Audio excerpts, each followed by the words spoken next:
আসসালামু আলাইকুম সবাইকে। সবাই কেমন আছেন? আজকে আমি আপনাদের সাথে শেয়ার করব বাইম মাছ ভুনা। এখানে আমি সরিষার তেল নিয়ে নিয়েছি।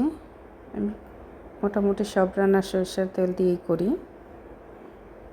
সরিষার তেলের রান্নাটা অনেক সফট হয়। মাছ হোক বা যে কোনো ফ্রাই হোক, চিকেন হোক, যাই হোক, অনেকটা সফট থাকে। এখানে আমি সরিষার তেল নিয়েছি পরিমাণ মতো।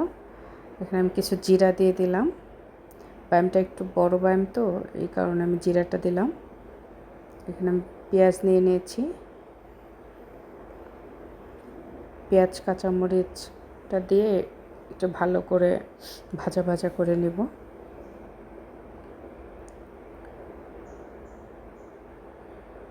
বাইম মাছটা আমাদের বাসায় মোটামুটি সবারই অনেক পছন্দ, বিশেষ করে আমার বাবা অনেক বেশি পছন্দ করে।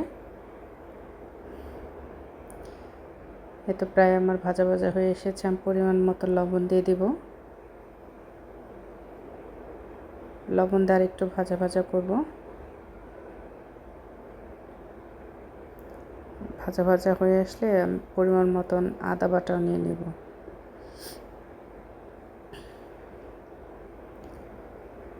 তো আমি আদা বাটা দিয়ে দিচ্ছি। আদা রসুন একত্রে আমার পেস্ট করা 2 চা চামচ আমি দিয়ে দিলাম। এক একজন এক একভাবে রান্না করে খায়, তবে আমার খুব ভালো লাগে পেঁয়াজ দিয়ে ভুনা করলে। এটা অনেক পছন্দ আমার বাসার সবারই।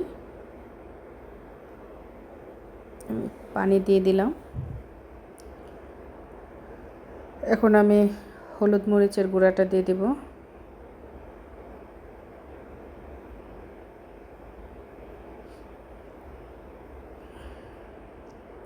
ভালো করে কষিয়ে নিব। ভালো করে কষানো হলে উপরে তেল ভেসে উঠবে। এই তো প্রায় হয়ে এসেছে।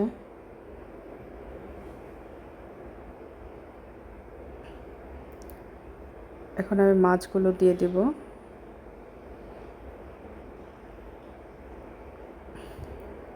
মাছগুলো দিয়ে আমি একটু ভালো করে কষিয়ে নেব।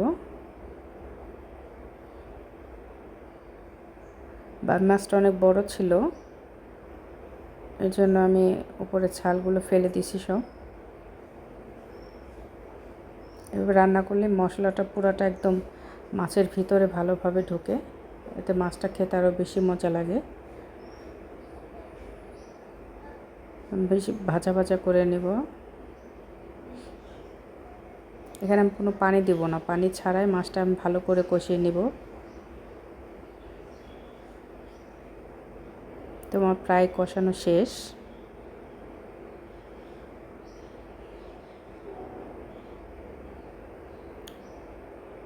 এখন আমি এখানে কিছু গরম মশলা গুঁড়া দিয়ে দেব। বড় বাইম মাছের সাথে গরম মশলার গুঁড়াটা দিলে টেস্টটা অনেক ভালো আসে। তো আমার কষানো প্রায় হয়ে এসেছে। আর একটু কষানোর পর আমি একটু পানি দিয়ে দেব।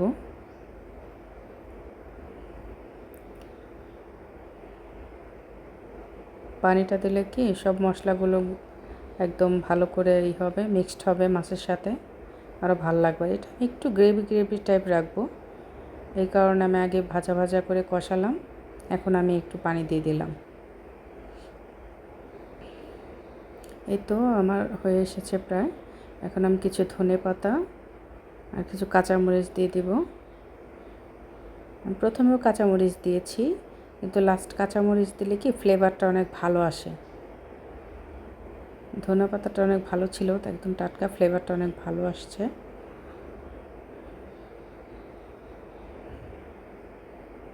এই তো আমার প্রায় হয়ে এসেছে। এখন আমি এটা নামিয়ে ফেলবো। এই তো আমার হয়ে এসেছে। কেমন লাগলো আমার রান্নাটা আমাকে জানাবেন। সবাই ভালো থাকবেন।